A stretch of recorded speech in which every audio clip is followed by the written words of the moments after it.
আমি আমিতে ভাসিনি কোনো দিনও নীলে, তুমি তোমার দু চোখে সেই। Welcome to Kashmir. এখন আমরা যাব হচ্ছে চন্দনবাড়ি। তো আবার একটা গাড়ি ভাড়া করা হয়েছে, 8 জনের সিট আছে ওটা। কোনটা আমাদের? ইকোটা আসো। ও ভি জায়গা, পিছে वाला भी जाएगा। আজকেও আমাদের ছিল হচ্ছে 3টে গাড়ি। তো এখন আমরা বেরোচ্ছি চন্দনবাড়ির উদ্দেশ্যে, যেহেতু আমরা সকালবেলাতেই করে এসেছিলাম বৈশারাং ভ্যালি। তো আগের ভিডিওতে তোমরা সেটা দেখতেই পেরেছো। আর এটা আমাদের হোটেলে গলি রয়েছে, সেই গলি থেকে বেরিয়ে জাস্ট এখনই আমরা বেরিয়ে পড়েছি। আর পাহাড়ের রাস্তা মানে বুঝতে পারছো, খালি বেঁকে বেঁকে উঠবে ওপর দিকে। আর এখানে বরফের পরিমাণটা একটু কম, মানে ওইদিকে যে আমরা দেখেছিলাম যে পুরো বরফে ঢাকা, একটুও কোনো কিছু দেখা যাচ্ছে না, কিন্তু এখানে মাঝে মাঝে বরফ, মাঝে মাঝে ফাঁকা, এরকম দেখা যাচ্ছে। রাস্তাটা প্রচণ্ড সরু, সেই কারণে এখানে ট্র্যাভেলার আসবে না, মানে অ্যালাউ নেই, সেই জন্য ছোটো গাড়ি নেওয়া হয়েছে। আর কালকের সাথেই যদি আমাদের একসাথে হয়ে যেত তো ভালো হতো, তাহলে এক্সট্রা কস্টটা লাগতো না। যেহেতু আমাদের কালকে হয়নি, সেই জন্য আজকে আমাদের আবার আসতে হলো। আর এখানে বরফ দেখো একবার, কি সুন্দর লাগছে দেখতে। মানে বরফ এমনভাবে রয়েছে যেন মনে হচ্ছে ওখান দিয়ে জল নেমেছে, সেই জন্য একটা দাগ হয়ে রয়েছে, যে জল নামার মতো যে দাগ হয় সেরকম দাগ হয়ে রয়েছে। আর আজকে হচ্ছে আমাদের পেহেলগামে লাস্ট দিন, মানে পেহেলগাম থেকে আমরা আগামীকালকে সকালবেলায় বেরিয়ে যাব। তো চন্দনবাড়িটা যেহেতু আমাদের কমপ্লিট হয়েছিল না, তো ওখানে যাওয়া হচ্ছে। আর এখানে বরফ দেখতে দেখতে যাচ্ছি, মনে হচ্ছে গাড়ির মধ্যে বসে থাকি আর গাড়ি চলুক। চারিদিকে দৃশ্য এতটাই সুন্দর, না দেখলে পুরো মিস। আমরা তো সামনাসামনি দেখেছি, আমরা সত্যিই মানে একদম মুগ্ধ হয়ে গেছি। তোমাদেরকে ভিডিওতে দেখাচ্ছি, কিন্তু তোমরা কতটা বুঝতে পারছো সেটা আমি বলতে পারবো না, কিন্তু আমাদের তো একদম পুরো ফুলফিল হয়ে গেছে। যা ভেবে এসেছিলাম তার থেকে অনেকটাই ভালো লেগেছে আমাদের। বরফের এলাকায় রাস্তাগুলো পরিষ্কার করার জন্য অনেকটা খরচা বেশি হয়ে যায়। সো ফাইনালি আমরা এখন পৌঁছে গেছি হচ্ছে চন্দনবাড়িতে। গাড়ি এখানে দাঁড়িয়েছে, আর এখানে হচ্ছে পুরো বরফ, পেছনে এই যে পুরো বরফ। কি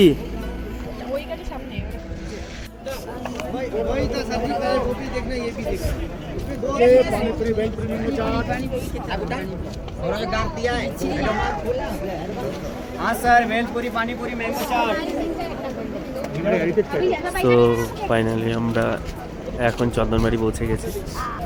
আর এর আগে যেখানে নেমেছিলাম ওখানেও বরফ রয়েছে, কিন্তু ওর থেকে সামান্য, মনে হয় 1 কিলোমিটারের মতো রাস্তা হবে। সেখানে এসে এখন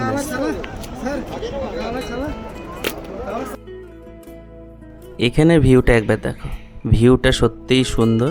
আর বাদিকে যে পাহাড়গুলো দেখছো ওখানে কিন্তু বরফ নেই, আর সামনের দিকে যে পাহাড়গুলো দেখছো এগুলোতে একদম বরফে ভরা। আজকে আমরা জুতোও নিইনি, এখানে এসছি পুরো বরফের ওপরে, কিন্তু জুতো নিইনি, কারণ আজকে বেশি ওপরে যাওয়ার কোনো ইচ্ছা নেই। আমরা কি কাশ্মীরে এসে ঠিক করেছি? না তুমি বলো, আমরা কি কাশ্মীর এসে ঠিক করেছি? তুমি আসতে চাইছিলে, আমার মনে হচ্ছে ঢুকবে না পা, কতটা ঢুকবে? আরে ঢুকবে না, তুমি দেখে পা দাও, আমি তো না দেখে পা দিচ্ছি। আস্তে আস্তে পা দাও, ছোট ছোট করে পা ফেলো। ছোট করে ফেললে? হ্যাঁ, ছোট ছোট করে কাছে কাছে ফেলো। তুমি এখন দূরে এই করতে গেলে পরে তখন এই যে স্লিপ কাটবে পা। না এই পাথরে পাথরে কত সুন্দর। ওই লোকজন আমার পছন্দ না, লোকজনের মধ্যে ফটো ভালো আসবে না, পেছনে লোক আসবে, তারপর আবার এআই দিয়ে রিমুভ করো, অত কষ্ট কে করবে? যেখানে পা দিয়েছে লোকে সেখানে পা দাও, যেখানে পা দিয়েছে সেখানে পা দাও। কত কিছু আর শেখাবো আমি, শেখাতে শেখাতে আমার মাথার চুলই পেকে গেল।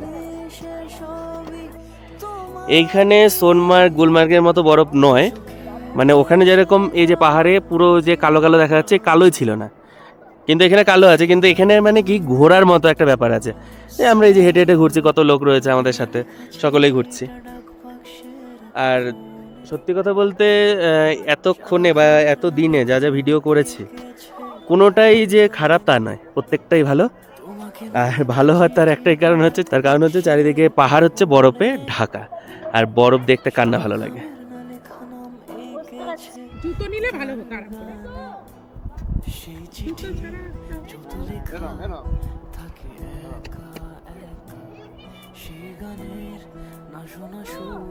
Ready? 1, 2, 3.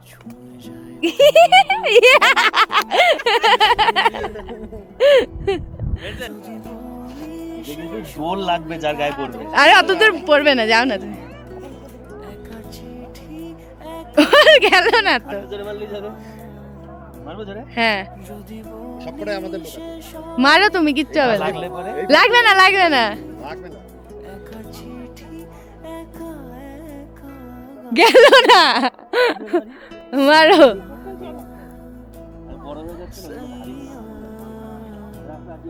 না আগিয়ে গেল তো গেল, মারো মারো মারো। বাকি জায়গায় তো বরফে ওঠার পর ঠান্ডা, এক জায়গায় বৃষ্টি, সেই কারণে তো বরফ নিয়ে সেরকমভাবে খেলাই হয়নি। অবশ্যই খেলা যেত, কিন্তু সেরকমভাবে সময় হয়ে ওঠেনি খেলার মতো। তো আজকে একটু টাইম পেয়েছি, ওই জন্য বরফ নিয়ে আমরা খেলছি। আমাদের পুরো টিম রয়েছে ওইদিকে দাঁড়ানো, আর আমরা 4 জন চলে এসেছি এদিকে, তাই জন্য বরফ নিয়ে হাতে করে গোল করে নিয়ে ছুঁড়ে ছুঁড়ে মারতে বেশ ভালোই লাগছে। আর আমি যখন থেকে শুরু করেছি তারপর থেকে ওরাও শুরু করেছে, ওরাও খেলা শুরু করেছে, ওরাও ওই দিক থেকে বরফ ছুঁড়ে মারছে। কার হাতে কত জোর আছে দেখার বিষয়। তো এখানে খেলতে খেলতে বেশ কিছুক্ষণ কাটিয়েছিলাম, বেশ ভালো লেগেছে। আর সত্যি কথা বলতে ওপরে যেহেতু রোদ রয়েছে তো ভালো লাগছে, যে কষ্টটা হচ্ছে বা সেরকম কিছু হচ্ছে না। যেদিনকে আমরা আরু ভ্যালি বেতাব ভ্যালি গেলাম, মানে গতকালকে, সেই দিন যতটা হাওয়া ছিল, যে এত কষ্ট হচ্ছিল, কিন্তু আজকে সেই বিষয়টা একদমই নেই। হাওয়ার পরিমাণও একদম কম, হালকা, যেটুকু না থাকলে নয় সেটুকু। আর রোদ রয়েছে ওপরে, ওই জন্য অনেকটা বেশি ভালো লাগছে। আর এখনও পর্যন্ত সন্ধেও হয়নি। আর এখানে তো সন্ধেটাও একটু লেটে হয়, আমাদের থেকে কিছু না হলো আধ ঘন্টা লেটে এই জায়গায় সন্ধ্যা হয়। আরো বড় করে মারতে হবে না, দেখে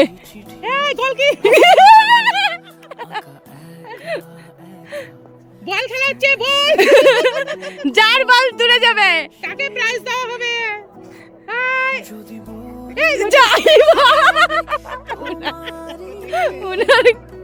উনার গায়ে লেগেছে।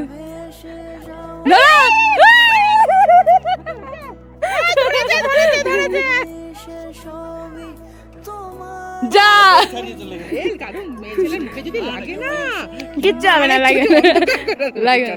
তুমি একটু ডান দিক চাপিয়ে মারো, ডান দিক চাপিয়ে মারো, কারণ না কারণ গায়ে লাগবে।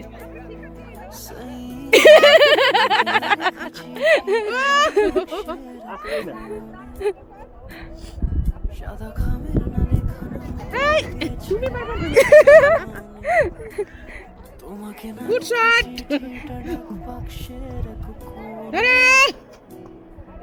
প্রায় 1 ঘন্টা হয়ে গেছে আমরা এখানে এসেছি, কিন্তু বরফের উপরে উঠলে বা যে কোনো ঘোরার জায়গায় গেলে পরে টাইমটা কী করে কেটে যায় সেটা একদমই বোঝা যায় না। তারপরে যদি আবার সঙ্গী থাকলে তো আরও কোনো কথা নেই, সময় এমনিই কেটে যাবে। আর এখানে তো এমনিতেও পা বসছে না, যে না পা ঢুকে যাচ্ছে ভেতরে, কষ্ট হবে। ইতিমধ্যে আমরা বেরিয়েও চলে আসলাম। বেরিয়ে এসেই এখানে যে বরফ গলা জল নামছে সেই দৃশ্যটা দেখতে অনেকটাই ভালো লাগছে। আমরা যখন এখানে এন্ট্রি করেছি তখনই এটা দেখেছি, কিন্তু তখন কোনো ফুটেজ নিইনি, কারণ সামনে আরও ভালো কিছু আছে সেটা দেখতে আগে চলে গেছিলাম। তো বেরোনোর সময় এখানে তোমাদেরকে একটু দেখিয়ে দিলাম। আর পাহাড়গুলো একবার দেখো, জাস্ট এত ভালো লাগছে দেখতে, মানে মন জুড়িয়ে যাবে, সত্যিই মন জুড়িয়ে যাবে। আবার যদি কোনো দিন পারি আবার একবার আসবো, চেষ্টা করবো আর একবার আসার। আর এখানে দেখো বরফ রয়েছে, তার মাঝখান দিয়ে জল আসছে, সেই জায়গাগুলো পুরো ফাঁকা হয়ে রয়েছে। এটাও দেখতে অনেক ভালো লেগেছে, এটাও আমি যাওয়ার সময় দেখেছিলাম। তখন ক্যামেরা বের করতে করতে সেই জায়গায় ছাড়িয়ে চলে গেছিলাম, তাই এখন ক্যামেরা ধরেই রেখেছি আগের থেকে। সো কালকে আমরা গেছিলাম আরু ভ্যালি আর বেতাব ভ্যালিতে, ওই রাস্তাতেই ছিল চন্দনওয়ারি, কিন্তু কালকে আমরা যেতে পারিনি। তার কারণ হচ্ছে আমাদের সন্ধ্যা হয়ে গেছিল, তাই ওই একটার জন্য আজকে আবার আমরা গেছিলাম। আজকে আরও 3টা গাড়ি গেছিলো আমাদের, কারণ ওদিকে বড় ট্রাভেলার চলে না, ওখানে ছোট গাড়ি অ্যালাউ আছে। তো আজকে চন্দনওয়ারি গেছিলাম, ওখানেও পুরো একদম বরফ, তোমরা তো দেখতেই পেলে ভিডিওর মধ্যে। তো এখন মোটামুটি আমাদের যত স্পট ছিল সবই মোটামুটি আমাদের কমপ্লিট হয়ে গেছে, আর কোনো চাপ নেই। এবার খালি বাড়ি যাওয়ার পালা। এবার বাড়িতে যাওয়ার আগের থেকে, এখন থেকে এই যে ঘোরাঘুরি কমপ্লিট হয়ে গেল, এবার থেকে টেনশন, বাড়িতে গিয়ে কত কাজ, এটা করতে হবে সেটা করতে হবে, পার্সেলের ব্যাপার আছে, কতজনের হোল্ডে রয়েছে, তারপরে এই কয়েকদিন যেহেতু বিজনেস মানে বলতে গেলে একটু স্টপ রয়েছে, তো সেটা আবার নতুন করে আবার স্টার্ট করতে হবে। এইসব চিন্তাভাবনা এখন মাথার মধ্যে ঘুরবে। এবার আজকে সন্ধ্যেবেলায় আশা করি হোটেলের সামনে একটুখানি জায়গা আছে যেখানে দুপুরবেলা খাওয়া দাওয়া করলো আমরা। ওই জায়গাটায় বোন ফায়ার করে রাত্রিবেলায়, সন্ধ্যের পরে। এবার দেখা যাক, হয়তো হতে পারে, কারণ বললো যে হবে। এবার যতক্ষণ না হচ্ছে ততক্ষণ বলা যাচ্ছে না।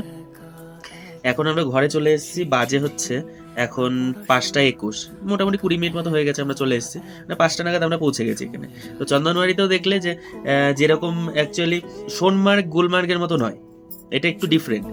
আর বিশেষ করে সোনমার্গ গুলমার্গটা মানে টোটালটাই বরফ, আর একদম ভারী বরফ, আর ওয়েদারটা একটু কিরকম মেঘলা মেঘলা। আর আজকে যেখানে গেলাম চন্দনবাড়ি, এইটা অনেকটা মানে আমরা যেই দিনে আর কি মানালি সোলাং ভ্যালিতে গেছিলাম সেই দিনের মতো, যে রোদ আছে ওপরে একদম হেভি সুন্দর রোদ, আর নিচে একদম সাদা বরফ। কিন্তু এটা উচ্চতাটা একটু কম, মানে উঁচুর দিকে মানুষে ওঠে না অতটা, কারণ উঁচু মানে একদম পুরো পাহাড় এরকম। এবার উঁচুতে ওঠাটা সম্ভব নয়, মানে যেটুকুনি আর কি সমতলের মধ্যে রয়েছে, সামান্য উঁচু নিচু মানুষ যেতে পারে, কিন্তু যেটুকুনি উঁচু নিচু রয়েছে ওটুকুনির মধ্যে মানুষ যেতে পারছে, কিন্তু তার উপরে ওঠা পসিবল নয়। তো এখানে ঘুরেও বেশ ভালোই লাগলো। কিন্তু আমাদের একটা জিনিস কি, যদি কালকে একটু টাইম পেতাম একবারে 3টে করে নিলে পরে সব থেকে বেশি ভালো হতো। আর সব থেকে ভয়ঙ্কর ছিল হচ্ছে বৈসারাং ভ্যালি। বৈসারাং ভ্যালি সব থেকে ভয়ঙ্কর ছিল। কেন? কারণ ঘোড়ার পিঠে চড়ে প্রথমত তো আমি ক্যামেরা অন করতে পারছি না, ক্যামেরা অন করতে গেলে পরে হাত কাঁপছে, এক হাতে ঘোড়ার পিঠের উপরে এরকম ধরার জায়গা করা আছে, ওইটা ধরে আছি। আমার আর পম্পির দুটো ঘোড়ার, একটাই ছিল মালিক, ওই জন্য আমাকে শিখিয়ে দিয়েছে যে যখন ডান দিকে যাওয়ার হবে তখন এরকম বাঁ দিকে টানতে রশ্মিটা ধরে, আর যখন বাঁ দিকে যেতে হবে তখন ডান দিকে টানতে। তো এরকম ভাবে বলে বলে দিয়েছিল। যখন নামবে তখন পিছন দিকে ভর রাখতে হবে, পায়ের দিকে প্রেশার বেশি রাখতে হবে, যখন উঠবে তখন একটু সামনের দিকে হালকা ঝোঁক রাখতে হবে, এগুলো ওরা আর কি আমাকে বলে দিয়েছিল। এবার সেটা যেহেতু আমার হাতে দড়িও ছিল, আবার ধরেও রেখেছি, আবার ফোনটাও ভিডিও করছি, ফটো তুলছি, কত কিছু করবো একসাথে। একটু টেনশনে ছিলাম যে হাত থেকে ফোন না পড়ে যায়, তবুও কি স্ট্যান্ডের মধ্যে লাগানো ছিল, সেই জন্য টেনশনটা অতটা হয়নি, স্ট্যান্ড থেকে পড়েও নি, আর আমাদের কোনো সমস্যাও হয়নি। ভয় পেয়েছে সব থেকে বেশি পম্পি। এই যে কিরকম ভয় পেয়েছে বলো? আমার অনেক ভয়। কিসের জন্য ভয় লেগেছে? আরে আমার ভয়ই লেগেছে। কেন লেগেছে? যদি ফেলে দেয় ঘোড়া। ঘোড়া ফেলে দিয়েছে তোমাকে? দেয়নি, দিতেও তো পারতো। এই যে যেমন আমাদেরই একটা বাচ্চা পড়ে গেছে, তাহলে তখন ওটা তো ঘোড়াটাই পড়ে গেছে পা পিছলে। তাহলে আমার ঘোড়াটাও যদি পা পিছলে পড়ে যেত, তোমারটাই কেন হবে? আমারটাও তো হতে পারতো, বা অন্য কারটা হতে পারতো। হতেই পারে আমারটা। আচ্ছা, পড়ে গেলে পড়ে যেত, আবার উঠে দাঁড়াতা, কি হয়েছে তাই? হ্যাঁ, ওরে বাবা। তাই আজকে কি আবার যাবা নাকি মার্কেটের দিকে? না, কারণ এখন তো বাজে বললামই যে 5টার একটু বেশি বেশি বাজে। আজকে আর তো কোনো কাজকর্ম নেই, কালকে আবার সকালবেলা আমরা এখান থেকে বেরিয়ে যাব। তো ব্যাপারটা হচ্ছে এখান থেকে আমাদের এখন বাড়িতে যাওয়ার পালা শুরু আর কি। তার মধ্যে অমৃতেশ্বর হয়তো আমাদের একদিন স্টে হতে পারে, আই থিঙ্ক। তো অমৃতেশ্বর যদি স্টে হয় তাহলে হবে। ওখানে কি জানো, স্বর্ণ মন্দির আছে, ওখানে হয়তো স্টে হতেও পারে, শিওর বলতে পারছি না। যতক্ষণ না যাবো ততক্ষণ বলা পসিবল নয়, তো তারপরে দেখা যাক। কালকে আমরা এখান থেকে চলে যাবো, আর আজকে রাত্রিবেলাতে আমাদের এখানে আবার খাওয়া দাওয়ার ব্যবস্থা আছে।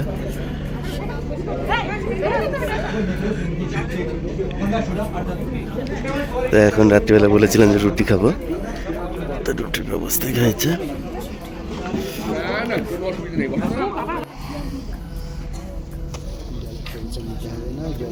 জলের টেনশন আমরা, জল আছে মনে হয়, জল দেবে গাড়িতে। গাড়িতে জল দেবে? আমাদের দেবে না। এখানে রাতের খাবার চলে এসেছে, রুটি আর একটা সবজি কপি দিয়ে, ফুলকপি দিয়ে, আর হচ্ছে চিকেন রয়েছে, এখানে রয়েছে পেঁয়াজ আর লঙ্কা।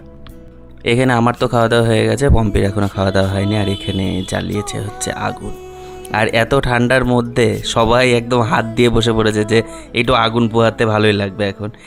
তার কারণ হচ্ছে এত পরিমাণে ঠান্ডা লাগছে রাত্রিবেলায়, আর দ্বিতীয় কথা হচ্ছে বাইরে বসে আমরা খেয়েছি, ঠান্ডা জলে হাত ধুয়েছি, এখন যদি একটু আগুন পোহানো যায় সেটা খারাপ হয় না। আর আজকের রাতটাই হচ্ছে আমাদের কাশ্মীরের শেষ রাত, তারপরে আমরা এখান থেকে বেরিয়ে যাব। কালকে সকালবেলায় আমাদের এখান থেকে ট্রাভেলার গাড়ি রয়েছে, সেই গাড়ি ছেড়ে দেবে। সমস্ত লাগেজ আবার ওপরে গিয়ে আমাদের গুছাতে হবে, যে ড্রেসপত্র বাইরে রয়েছে ওগুলো আবার ঢোকাতে হবে। পুরো প্যাকড আপ করে নিয়ে আমাদেরকে গাড়িতে ট্রলিগুলো তুলে দিয়ে নিয়ে তারপরে আমাদের আবার গিয়ে নামতে হবে অমৃতসর। তো অমৃতসরের আগে তো আমাদের এক জায়গায় নামতে হবে, সেটা হচ্ছে জম্মুতাওয়াই স্টেশনে গিয়ে আমরা নামবো। আর এখান থেকে আমরা অনেক মেমোরি নিয়ে যাব, যেগুলো সারা জনম মনে থাকবে আমাদের। কারণ এখানে এসছি, অনেক এনজয়মেন্ট করেছি, অনেকের সাথে দেখা হয়েছে, ভালো মন্দ সব কিছুই ছিল। সব কিছু মিলিয়ে একদম দারুণ একটা অভিজ্ঞতা নিয়ে যাব সাথে করে, যেটা সব সময়ের জন্য মনে রাখবো।